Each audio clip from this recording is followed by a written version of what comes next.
Shazam! Fury of the Gods ini film yang rilis di tahun 2023, disutradarai oleh David F. Sandberg, di mana dia juga yang megang Shazam pertama ya.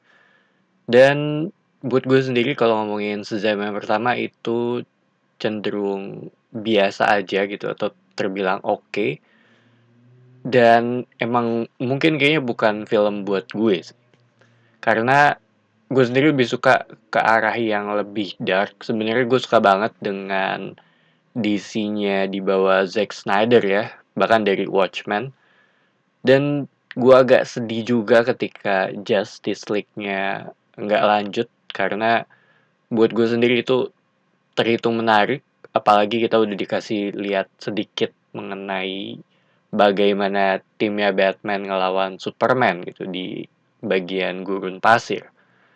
Tapi balik lagi ke Shazam, gua nonton dengan ekspektasi yang cukup rendah untuk film ini karena ini kan jatuhnya lebih ke arah komedi superhero ya. Gua nggak ngeliat trailernya juga, ini juga udah jadi salah satu kebiasaan gue belakangan ini. Secara plot, tentang Shazam dan keluarganya, di mana mereka mencoba untuk menyelamatkan dunia dari putrinya Atlas yang datang untuk balas dendam.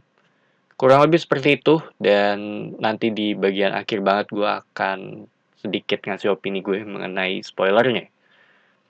Setelah gue selesai nonton, iya, gue sih lebih suka yang kedua ini gitu daripada yang pertama gitu, walaupun secara core-nya ini terhitung sama, di mana intinya menurut gue adalah kekeluargaan ini atau aspek ininya.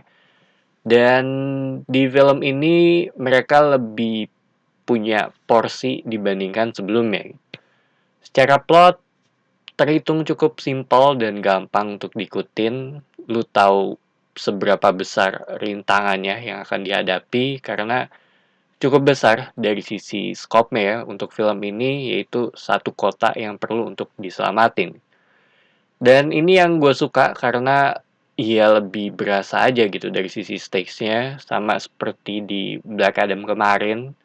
Lumayan bahaya juga jadinya kalau si lawannya menang gitu. Zachary Levi sebagai Shazam, gue nggak ada masalah, dan dulu gue juga penonton seriesnya Chuck juga gitu, jadi kurang lebih gue udah sedikit tahu ini akan seperti apa gitu.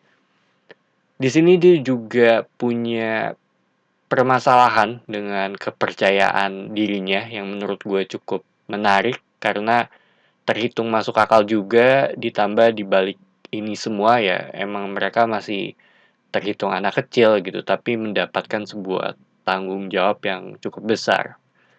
Secara pacing bisa dibilang ini kayak terhitung cepet sih gitu. Cuma buat gue di pertengahan agak sedikit turun, baru di bagian akhir itu lumayan oke, terutama dari action sequence-nya. Dari sisi topik yang dibawain juga ya ini cukup relatable, khususnya buat young adult atau teenager, tentang mengambil tanggung jawab dan hal-hal lainnya gitu.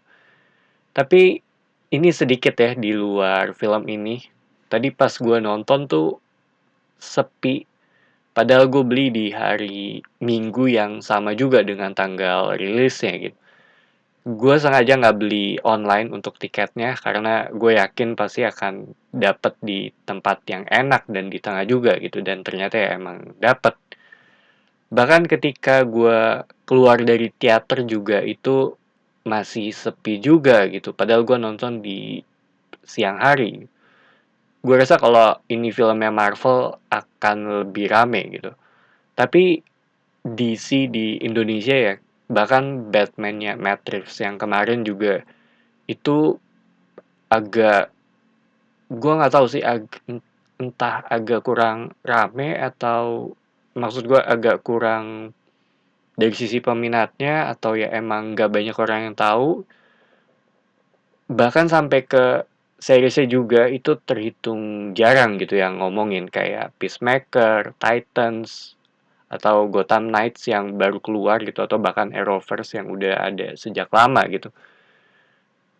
Bisa juga karena ya emang belum ada bisa dibilang benang merahnya, dan James Gunn juga baru ambil alih DC ya gitu. Semoga kedepannya akan lebih terkoneksi dan tertata juga gitu, walaupun gue akan lebih milih Snyderverse ya. So, Shazam, iya ini terhitung film yang bisa dibilang menghibur juga, bisa ditonton bareng keluarga, karena salah satu pembahasannya adalah tentang kekeluargaan itu sendiri gitu. Perlu banget untuk nonton yang pertama karena bukan tipikal superhero yang cukup umum juga.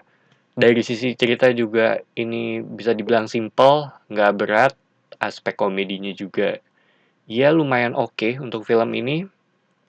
Jadi itu aja. Dan sekarang gue akan masuk ke bagian spoiler gitu.